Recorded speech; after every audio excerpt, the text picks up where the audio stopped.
Good evening. Welcome to Alan's Italy. Tonight we are going to be doing part two of a series of two shows, which basically is, what Alan does when he's in Florence for the time that he's there.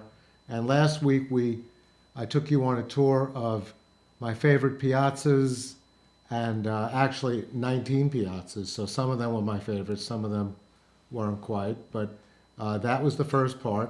And the second part is going to be a tour of my favorite churches. And this I'm really excited about because, when I'm in Florence, I like, I've always said, I like visiting my friends, but one of the things I really do like more than anything is going around to different venues, different piazzas, and visiting some of my favorite churches. So this is like something that I've really looked forward to because this brings me into some of my favorite places in all of Florence. So we'll be doing that tonight. Here's the beginning. Let me get the whole thing set up. And this is the show. It's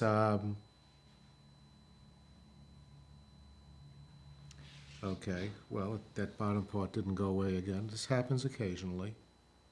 I don't know why it does this. Let me try it again. Enter full screen, and that should disappear. At least we hope it does. Nope, it's not disappearing. Damn strange. Okay, folks, this is weird. All right.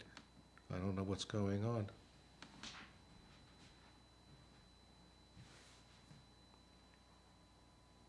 Ah, thank goodness. Anyway, okay, so there it is. This is show number 44. So this is, pretty exciting because this is, I have two anniversaries. I have the anniversary of the first show that I taped, which was on December 9th. Today's December 7th, so that's Sunday would be the 1 year anniversary of that. But then there was the anniversary of the first live show that I did, which was December 16th, which is next Sunday. And we will have a special anniversary show next Friday on December 7th to commemorate that. But this is show number 44, my favorite churches in Florence. And I'd like to begin, first of all, with a wonderful event that took place last week. And this is a picture of one of my best friends, Luca, on the left, and his partner, Mary, on the right. And the young bride in the middle is Mary's daughter, Maria Christina, and she was getting married. The fellow she married is this fellow. So congratulations to Christina and to Michael. That's pronounced Michael. And they were married a couple of weeks ago. And here is a picture of Luca escorting the bride down the aisle. So that must have been a really wonderful event that took place. They were actually married right in the town of Figlia Valdarno, which is Luca's town, Luca and Mary's town, and in the town hall. And honestly, I don't know which one the town hall was. I'm pretty sure that's not the town hall because that looks like a church. But I just gave a photo of the main piazza in Figlia Valdarno, and that's where the ceremony took place, right in that, in that area. And then the reception actually took place somewhere in the hills of eastern Tuscany. Not a bad deal. They probably had a pretty good time there. And I saw some pictures and everybody looked like they were having a really wonderful time. So again, on behalf of Alan's Italy, I'd like to congratulate Luca and Mary, and of course Maria Christina, who is known, her nickname is Cree, and Michael. And I hope that they have many, many years of wonderful happiness and good health and prosperity. So that's to them. And now we take a look at my favorite churches. And everyone, there are, I don't know how many churches there are in Florence, but there have to be dozens and dozens, maybe 100 or even more churches in Florence. And there are certainly some churches that are more famous than others. And these are my favorites, and these are not necessarily the most famous, although, they pretty much are, but they're certainly my favorites. And I'd like to not only talk about the churches themselves and the art that's contained in them, some of the sculpture that's contained in them, but also I'd like to talk about why they are my favorites. So that's what we will be focusing on. And to really understand what goes through my mind during what has gone through my mind during my 20 years of visiting Florence, you have to understand my relationship to Domenico Ghirlandaio. So let me give you a little history as to who he was and why he is one of my favorites. So that I came across Ghirlandaio when I was reading the book The Agony and the Ecstasy in 1992, just before my first wife, Wendy, and my daughter, Jennifer, went on our first trip to Italy. And I was told that I should read that book because it talks about Florence and it talks about Michelangelo and some of the famous people that lived there during the 15th century. And one of the people I came across was Domenico. Actually, his name was Domenico Bigordi, and his father was a garland maker. So therefore, he was given the name Ghirlandaio, which is in Italian means garland make. Garlands is a little flower arrangement that the women used to wear in their hair during the 15th century. And Ghirlandaio, as you could see, was born in. Oh my goodness! Look what I write there. Don't look too closely. I say 1949, which would have been very difficult. It was actually 1449. So I apologize. No matter how many times I look at these shows and go back and edit and review and so on, I never seem to get it right. And I was just reviewing this show just before I left, and it says 1949. It should really be 1449. So he was born in 1449 and died in 1494. And he is a very famous artist during the 15th century. He worked with his two brothers, Davide and Benedetto, who participated in his workshop. And he's known, this is why he's known popularly as being working in a very grand kind of decorous way. He was one of the forerunners of three-dimensional linear perspective, and Vasari, the famous art historian, refers to him as being one of the first to abandon the concept of gilding, the gold that appeared around many of the late Gothic and very early 15th century paintings, where they have the gold on the halos of the angels and so on. So, he had a son, Ridolfo, who worked with him as well. 6 children, and his line of, family relationships extended into the 17th century. And these are some of the. And so when I came to Florence during the early times in the 1990s, I focused primarily upon the work of Ghirlandaio. And one of the churches in which his work is predominantly displayed is the church of Ognissanti. So this church was built, as many of the churches we're going to be speaking about this evening, in the 1250s. And even though it's a Renaissance, it's a Gothic church from the 1250s, as I mentioned, the facade, as you could see, is certainly not a Gothic facade, nor is it a Renaissance facade. This is a facade that is a Baroque facade that was actually added in the 1600s. So this is where we're going to start our talk tonight. That's what it looks like without the the words underneath. It's not a very pretty piazza because it is now turned into partly parking lot, but this is what the church looks like, and it is really a very, very beautiful church. And I love coming in here, and we're going to begin with actually 2 paintings. Let me go back here. As you walk in, on the left side of this main, this is called the apse of the church. That's the the long part. On the left side is a painting by Botticelli of St. Augustine, and on the right side, directly opposite it, just to show you, this is where the Botticelli is located, and the Ghirlandaio is on the opposite side, so it's really something to see that. And on the right side is this painting. This is a painting of Saint Jerome in his study, painted by Ghirlandaio.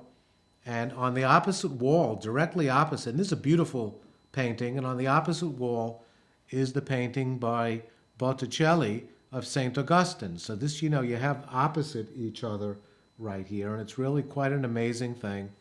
And as you could see, Ghirlandaio's, has you can't really see it here, you'll see it in some of his later work, but this is a work where you actually see his linear perspective that he was one of the forerunners of. And the colors, I just love his brilliant colors, especially red.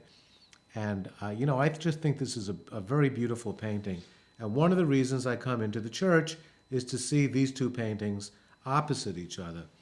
This is called a misericordia, and it's a lunette. And for those of you who don't know what a lunette is, there's a painting, and then there's usually a painting kind of above it in a semicircle. So this is the semicircular lunette above the painting of a deposition by Ghirlandaio. And this is actually before you come to the Botticelli and the Ghirlandaio opposite, paintings of each other.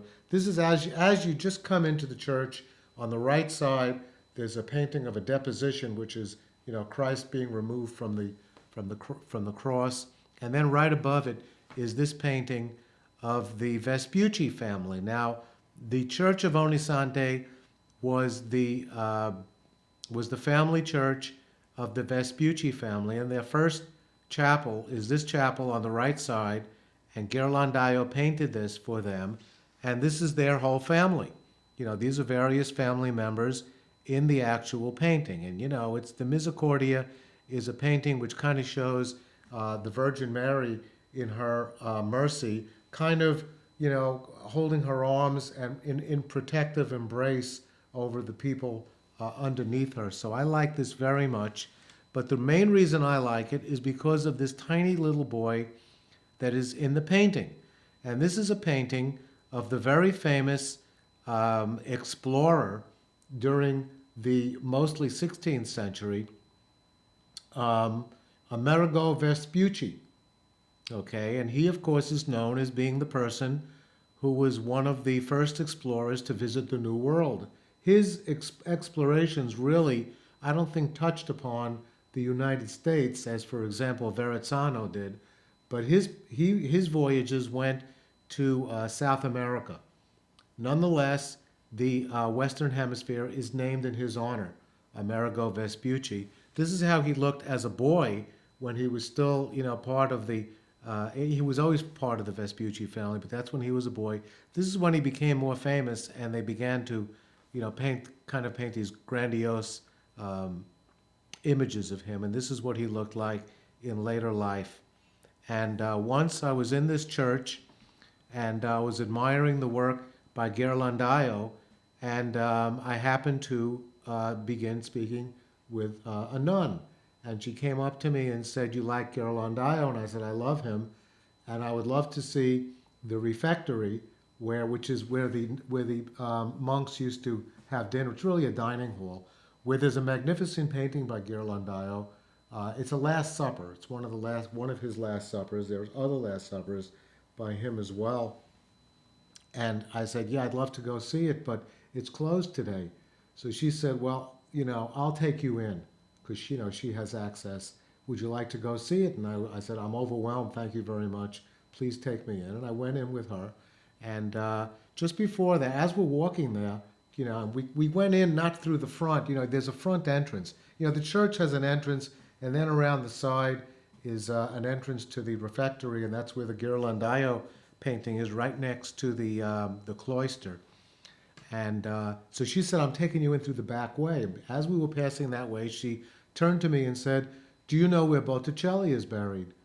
And I said, "No, I really don't." And she brought me to this spot. And this is another of the Vespucci chapels. And in the back, you could see that there is a tomb, and that is the tomb to a woman by the name of Simonetta Vespucci.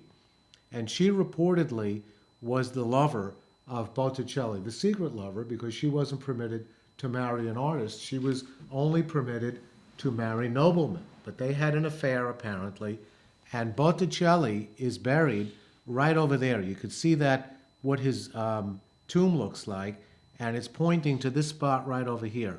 This is where he is buried, right at the foot of the tomb to Simonetta Vespucci.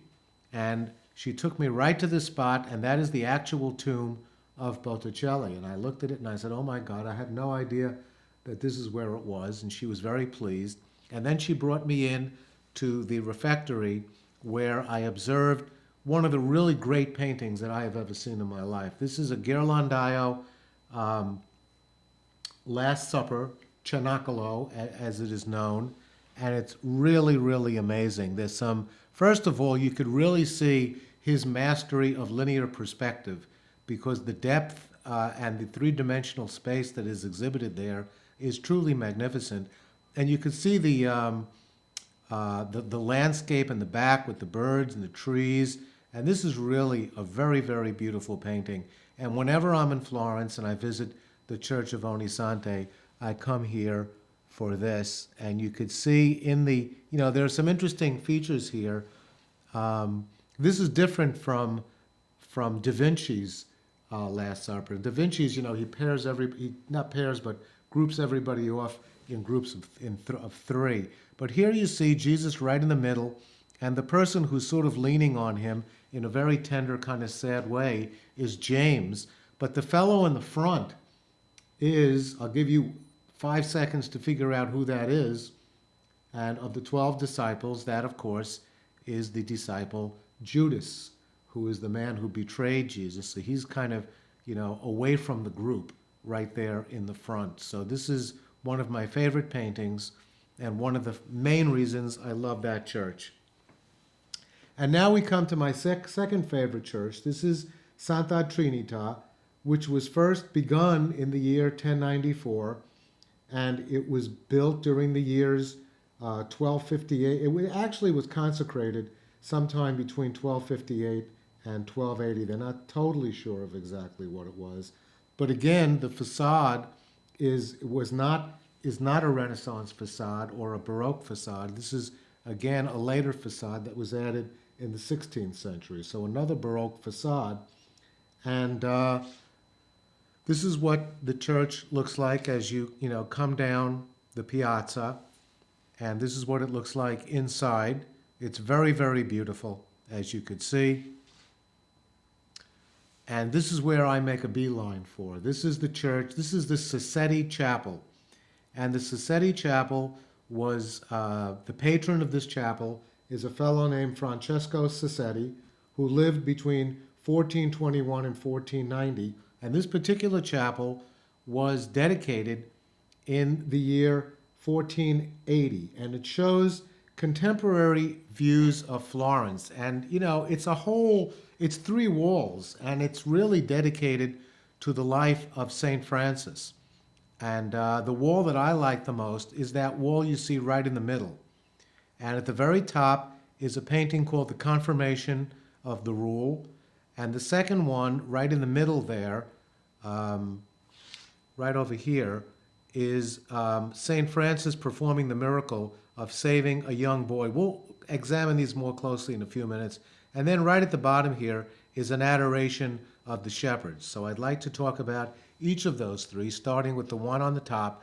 This is called The Confirmation of the Rule. And basically what this is Saint Francis being confirmed by a pope by the name of Honorius the third. But it takes place, and the actual confirmation of Saint Francis by Pope Honorius actually took place in Rome. But Ghirlandaio makes the place of the setting of this in Florence, because he was trying to glorify the fact that Florence was starting to come into the Renaissance on its own. And this is a wonderful piece, and there are a couple of aspects of it that I love. The first part I loved is right down here. You could see a group of people coming up a flight of steps with a fellow in the front, and this is the close-up on that. And these are the Medici children. These are the Medici children. Giovanni is the fellow right over here in front who later became Pope Leo X. And these are two other children of Lorenzo, Piero and Giuliano. Giuliano became, this is Giuliano over here, became Pope Clement VII. And this fellow in the front is Poliziano, who was a famous Renaissance humanist who was the tutor of the Medici children. And this is a wonderful family portrait. And then over here is the close-up, and I'd like to make that larger for you to see. This is one of my favorite pieces of art in all of Italy, because here you have in one painting Lorenzo de' Medici. He is the third, he is the adult that's standing between the other two fellows, right here. This is Lorenzo de' Medici, who is nicknamed Lorenzo il Magnifico. So that's him, and he's holding his hand up here, and there's been a lot of speculation on why he's actually holding his hand like this. Some people say it's because he's inaugurating this period of peace that took place in the 15th century in Florence. But other people are saying that what he's actually doing is waving to Poliziano. And you could see in this, and let me again do this. Here's Poliziano coming up these steps, and Lorenzo is looking directly at him, holding up his right hand, kind of waving to him. So that's very interesting. And these two people, this is Sassetti, Francesco Sassetti, who's the patron of this particular chapel, and this is his son. And you may say, wow, those two people look familiar to me, especially if you've been to the Metropolitan Museum of Art. You will remember this painting.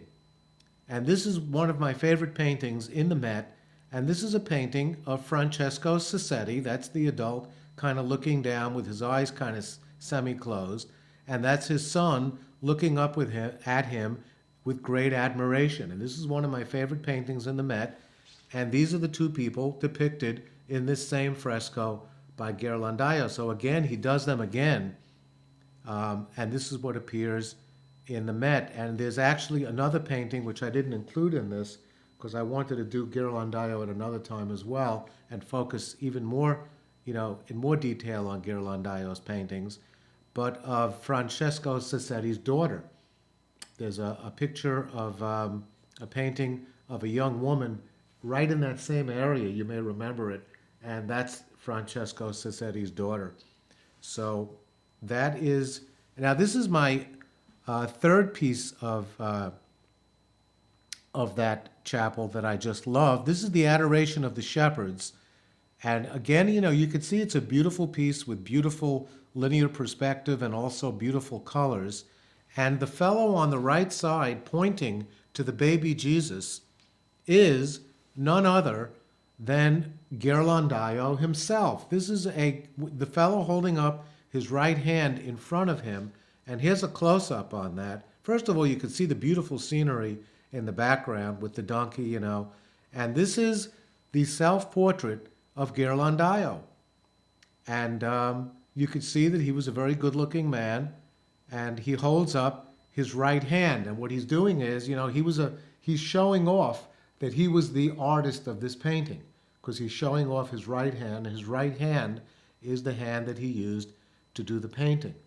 So this is one of my favorite, parts of that, because you actually see Ghirlandaio. And Ghirlandaio did a very wonderful thing. And if you ever read the book, The Agony and the Ecstasy, what happens is that Michelangelo's father does not want him to be an artist, but Michelangelo wants to be an artist. And his friend, Francesco Granacci, who's also a student in Ghirlandaio's workshop, an apprentice in Ghirlandaio's workshop, brings Michelangelo to Ghirlandaio, and Ghirlandaio says, well, let me see what you could do. And Michelangelo does a little sketch, and Ghirlandaio goes, wow, that's pretty amazing, that's wonderful. Tell your father to bring money to me, and I will make you an apprentice. And, Michelangelo goes home, and his father says, absolutely not, I'm not going to do that, because I want you to get a job. And he goes back to Ghirlandaio, and Ghirlandaio says, well, where's the money? And Michelangelo says, I don't have any money. My father doesn't want to give you any. So, as a matter of fact, he wants you to pay me. And Ghirlandaio actually says to Michelangelo, thinking here is going to be one of the great painters of the 15th century, and he said, well, that's fine, I'll pay you. And he becomes part of his workshop. And one of the stories, here's the other part of the paintings that I'd like to focus on, and then I'll come back to that in a few minutes. This is a painting known as St. Francis, and there's St. Francis up there, bringing back a child from the dead. And this is what happens. This is actually an allegorical painting. An allegorical painting is a painting which tells a story. And this is a palazzo. The palazzo, I always get this, I always forget the name of this, and I have it written down right over here. It's the Palazzo Spiniferroni, and that's the palazzo right over here on the left side. And you could see, if you look very carefully, that there's actually a child that's falling from a window right here. And the child falls down and, of course, is knocked unconscious. And this is St. Francis raising the child from the dead. And this piazza, as I showed you last week, is a 15th century view of the Piazza Santa Trinita. So this is what it looked like in the 15th century, which is, to me, pretty extraordinary. And this is what it looks like, nowadays, which is, this is what it looked like then, and this is what it looks like now. Not very different. There's still the Palazzo Ferroni right over there on the left side. There's the Church of Santa Trinita on the right side, and there's the two paintings side by side, and you could see that, of course, it's very different because, we're separated by a few hundred years there.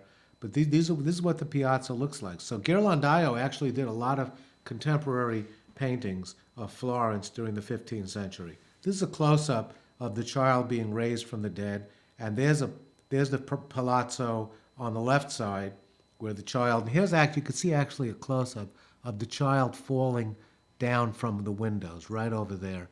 And all these people on the left are contemporary people, some of whom are Francesco Sassetti's actual families, members of his family.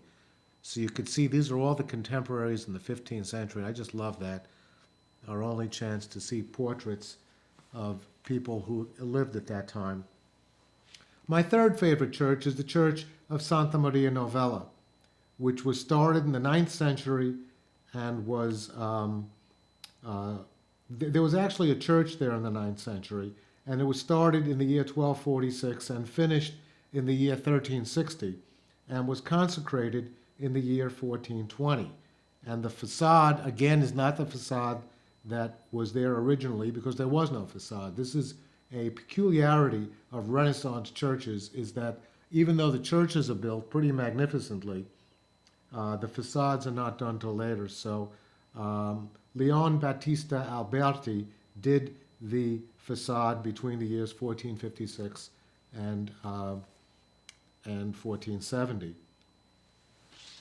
And this is why I like this church. First of all, it's on the piazza that's right next to my hotel, which I just love this piazza, as I told you last week. But this is what the church looks like. It is absolutely stunning.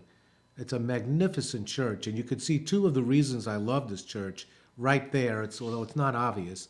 This crucifix right here in the middle is a Giotto crucifix. All right, so that's pretty famous. And then there's a painting over here on the extreme left-hand side called the Trinity by Massacio. Now, they used to come into the church through the main entrance right over here, but now the entrance to the church is over here on the side. So as you walk into the main entrance, to this entrance of the church, which is where everybody comes in now, dead ahead is the Holy Trinity, which we'll come back to in a moment. But the reason I love this church even more than the Trinity is this chapel. This is the Turnaboni Chapel. Again, a chapel which was commissioned by a very, very wealthy family, the Turnaboni family, as Francesco Sassetti was a very wealthy Florentine in the 15th century. He was actually a Medici banker, as was Tornabuoni. You know, the Medicis employed all these famous bankers, and they became very wealthy people and commissioned great works of art. And this is the great work of art in the Tornabuoni Chapel. It's, you know, when you get up close, you really get an incredible view of what this magnificent chapel looks like. This is one of them. I took one excerpt. This is a scene from the life of St. John, I believe. And those women over there shown in the painting are members of the Tornabuoni family. So that's what Ghirlandaio did. He always put members of the family in the paintings, you know, to service the patron. This is one of the scenes from that, and you'll notice, lo and behold, the second gentleman from our right as you're looking at the painting is who else? Ghirlandaio himself, once again holding up his right hand to show that he was the painter of this particular piece. And you can see that the colors are brilliant again, and those are contemporary Florentines. So that's why I love this so much. Here is the Trinity. So when you walk in the entrance on the side that comes in off this garden, this is what you see. And this was done very, very early in the 15th century and is considered to be an extension of the work of Giotto in the area of perspective. And this was really a very, very groundbreaking piece of art called the Trinity. And the donors are right over here in the front. The donors were always placed right into the actual painting. And do I have the names of the donors? The crucifix, I thought I did, but I guess, oh, the Lenzi family. This is the Lenzi family, though. That's the husband and the wife. And that's a picture of Jesus on the cross. And you could see the perspective, the depth of this, you know, linear perspective going back. And this is like right at the turn of the 15th century. So this is pretty groundbreaking. And this, of course, is the Giotto crucifix right there in the center. It's a magnificent, magnificent crucifix that was, of course, painted by Giotto. Okay, so that's the reason I love that church. And now we come to the next church, which I like very much. This is the Church of Santa Croce, which is located on the Piazza Santa Croce. It is the largest Franciscan church in the entire world, and it was started in 1294 by Arnolfo di Cambio again, the same fellow who did the cathedral and also the Palazzo Vecchio, and was consecrated in the year 1442.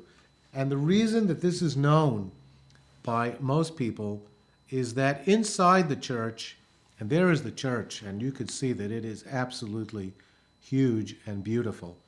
But you see these along the side here. These are tombs of very, very famous Florentines on the left and the right. And for that reason, the Church of Santa Croce is known as the Pantheon of Florence. And some of the well-known personages, let me see if I can remember some of them. I wrote most of them down, but I do know that Michelangelo's tomb is here, and Machiavelli, and Ghiberti, and also Galileo. Let me see if I left out anybody. I left out only one, and that is Alberti. I indicated some of this is another view of the church. It is absolutely beautiful. And this is the tomb to Galileo, and that, you know, sarcophagus right there in the front that you could see is to Galileo. And there is an actual sculpture of Galileo himself right over there. And this is the tomb to Michelangelo. And this is the one that everybody stops at.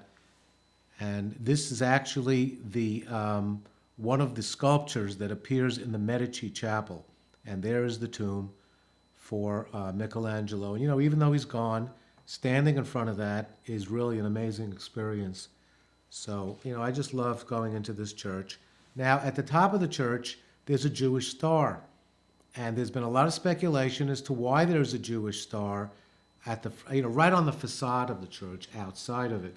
And I did a little research and came to the conclusion that the architect of the facade, which took place in the 1800s, was a Jewish architect. And that's why there's a Jewish star right there in the center. So that's pretty amazing.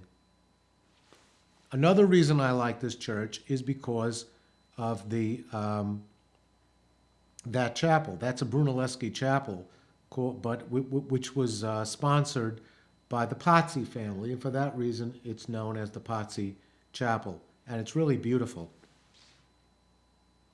That's a real close-up of it, and the inside is even more beautiful. And that's off to the side, right next to the church. And this is another reason why I like going to this church, is because of this famous gelateria that I keep mentioning. And this is my favorite gelateria. I believe that this gelateria has the best gelato in the world. So whenever I'm in Florence, I go there quite a few times. And I've yet to taste better ice cream anywhere in the world. But, you know, back to the churches. This is the Cathedral of Florence. And this is, you know, the reason why a lot of people go to Florence is to see this. And this is, you know, of course, magnificent. It is not one of my favorites. You know, it has nothing by Ghirlandiao, of course, which right off the bat is a strike against it. But it's a beautiful church. It's the fourth biggest church in Christendom. It was started in 1296 and was finished in 1436. And of course, when my friend Rick Hurst was here, he gave us a really wonderful tour of the sculpture and the church itself and the campanile and the museum of the Duomo. That's what it looks like up close. It's beautiful. That's what it looks like inside. You know, and it's not, you know, you can't tell how this tells you really how big it is, and you could see that it is just a huge space. And you know, one of the things I like the most about this church is that it has a painting by Uccello. Uccello was a very famous painter in the 15th century, and he was very good at painting animals, namely horses.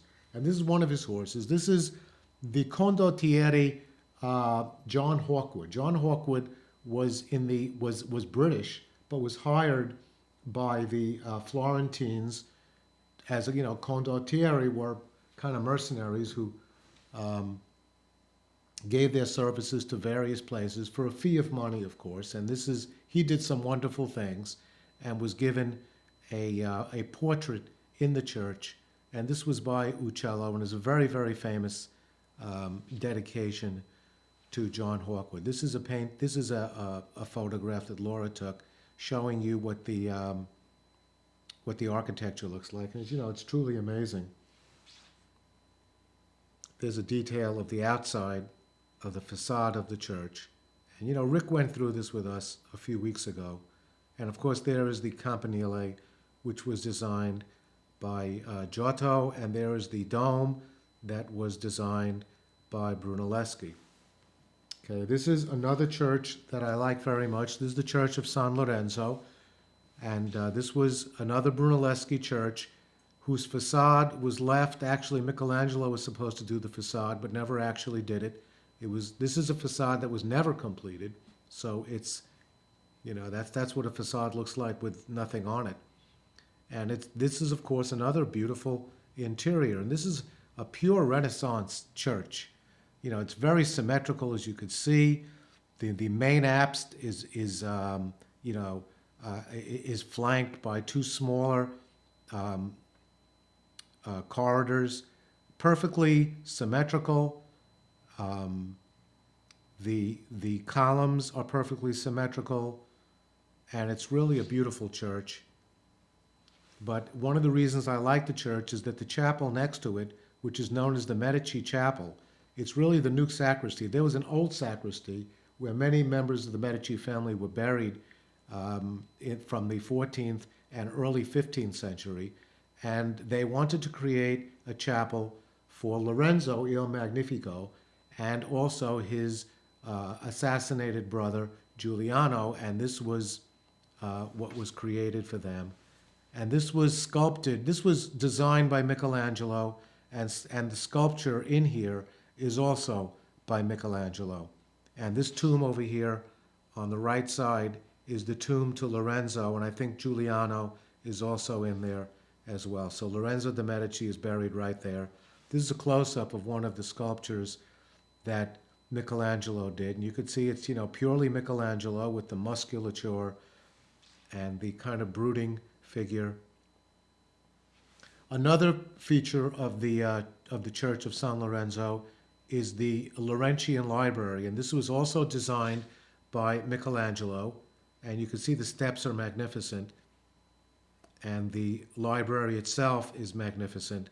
This was all designed by Michelangelo. And now we come to another one of my favorites, the Church of Or San Michele. This is located near the Mercato Nuovo. And what this church is known for is that the niches, you see these niches in the side here, this was purposely put in there with the intent of the people who built this church to have famous pieces of sculpture built into it. And I have a couple of those. This is one of them. And some of the people who were invited by the elders of the church, incidentally, was built between 1380 and 1404 on a spot that used to be a kitchen garden of a former monastery. And each of these niches is sponsored by one of the famous guilds in Florence during the 15th century. And some of the famous sculptors that have their pieces there are Nanni di Banco, Donatello, perhaps the most famous of the 15th century sculptors, Verrocchio, another very famous sculptor, Ghiberti, and even Giambologna, which was, I think, probably later in the 15th century, if not even the 16th century. So that's, very, very pretty. There's another view of it going around to the other side of the church. It's beautiful. And that's yet another view. And there's another niche with one of the famous sculptors. Actually, I think these are all copies because I think that all of the originals were brought up into a museum. This is another one of my favorites. This is the Church of San Marco. And this is famous, and I love this because of a couple of reasons. First of all, two very, very famous people worked in this church as monks. One of them is one of my favorite painters, Fra Angelico, who lived between 1395 and 1455. I got that date correctly. And that's what he looked like. And his job was to, and this is what the monastery looks like. And you could see that off to the left here, you could see on the left and the right, but especially on the left, see these openings right here? These are the cells where the monks lived. See, right in here. And Fra Angelico was given the responsibility of frescoing each of these cells.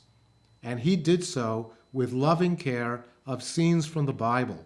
And that was his job during the time that he worked in this monastery.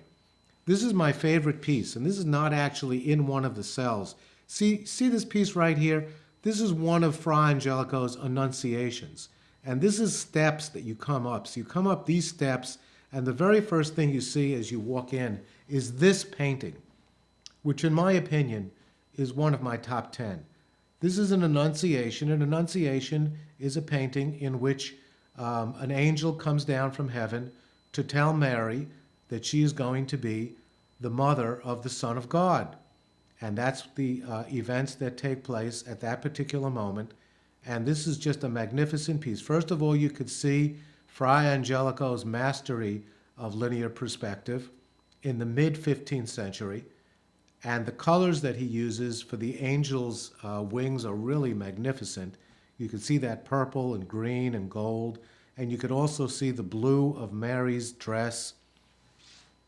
Really beautiful. And this is one of the frescoes that Fra Angelico does in one of the actual cells. This is called the Mocking of Christ. And he decorates each one of the cells. This is another cell that is decorated with actually another Annunciation from the opposite view where the angel, no, this is from the same view. The angel is on the left and Mary is on the right. So this is what one of the cells looked like. They were very austere, except that each one of them had a painting by Fra Angelico. And this is the fellow that has come into history as Savonarola. Savonarola was one of the head rectors of the church, and he kind of stirred up religious ferment against the Medici family during the 15th century. And, he lived here, and this is where he lived. This was his cell, which was a little more elaborate because he was the head guy. And you could see that he had a very beautiful desk. That's the original desk, I believe, over there on the left, which you're not allowed to touch for obvious reasons. And that's the door to his cell. And that's where Savonarola lived during the time that he was preaching that everybody should give up all of their vanities, including the Medicis. And that's, the bonfire of the vanities, which took place in the Piazza della Signoria, in which all the painting was kind of burned, many of which were Botticelli's work. So that was Savonarola's cell. And here's another person who actually lived in San Marco, and this is Cosimo il Vecchio. This is the first Medici who got into the banking system and became very wealthy. And when he wanted to get away from the world, he would come into the monastery, and that was his cell right over there. And you walked up a little bit, few steps, and he would go in there and spend quite a few days there just meditating and praying. And that was his private area during the time that he was, and that's the fresco in his cell. So that's very beautiful. I'm not sure what that is, but it's, again, it's a beautiful piece. Now, in San Marco itself is another Ghirlandaio painting. And again, it's another Last Supper. And there you could see a very similar painting to the one that was from the previous. I should have put them side by side so you could see the differences. But again, you see Judas right there in the front. This time you see a cat right on the floor. And then you see Jesus in the middle, and you see James with his head down. And this time his head is really down on the ground, because he, on the table, because he's really lamenting the fact that Jesus has just told everybody that he will be betrayed and be crucified. And this is very beautiful, and one of my favorite paintings by one of my favorite painters, Ghirlandaio. Santo Spirito is a church, and we spent a lot of time on that piazza last week when we were doing that particular piazza. And this is a church by Brunelleschi, 15th century. That's what it looks like inside. It's magnificent, as you would expect from a Brunelleschi church. This is another one that I like very much. This is called the Church of Santa Maria del Carmine. And what I like about it is the inside. Inside of it is something called the Brancacci Chapel. And the Brancacci Chapel is actually known in history as the Sistine Chapel of the early Renaissance. And it's a fresco cycle that was sponsored by Pietro Brancacci in the year 1386. And, it's an ugly piazza because it's now a parking lot. And this is actually a video, which I'll do very quickly because we're running out of time.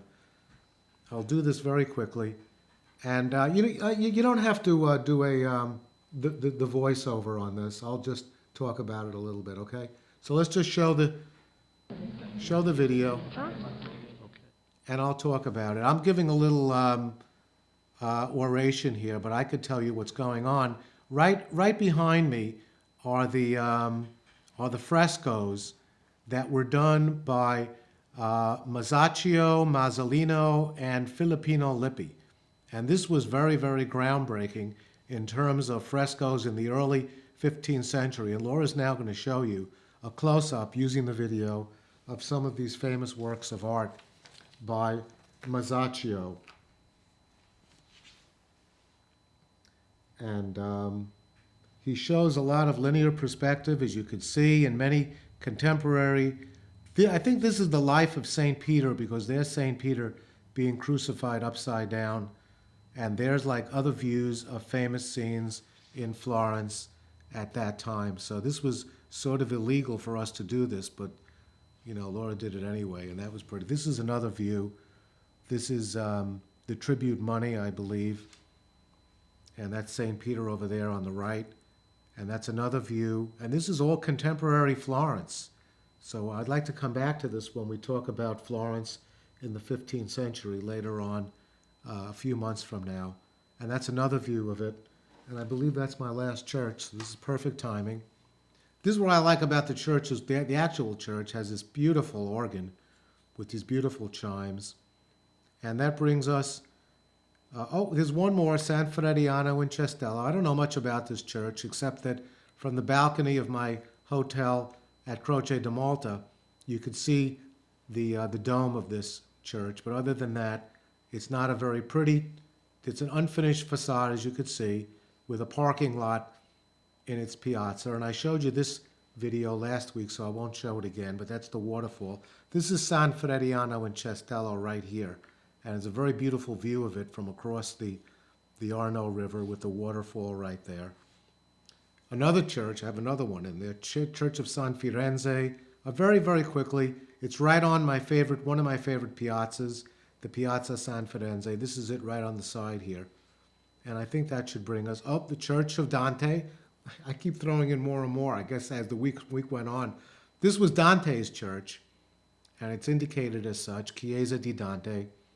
And it's a very small church, and the thing I like about it is all of the rectors of the church from 1200 to the 1800s are listed, so that's pretty amazing.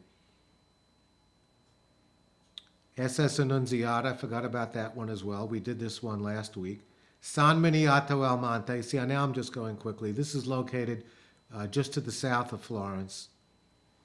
And that's it. I finally got to the ending, and that brings us to next week's show. Next week's show is going to be an anniversary special, and I'm going to have some of the memorable scenes that we've had during our first 44 shows, and that'll be a special little celebration where I will show you some of those scenes and also some videos that I've never shown, so that should be pretty interesting. So that brings us to the end of the show, and I would like to thank you very much for watching. Thank you again, and I hope to see you next week. And until then, buonanotte e buona fortuna. And here's the ending with the music.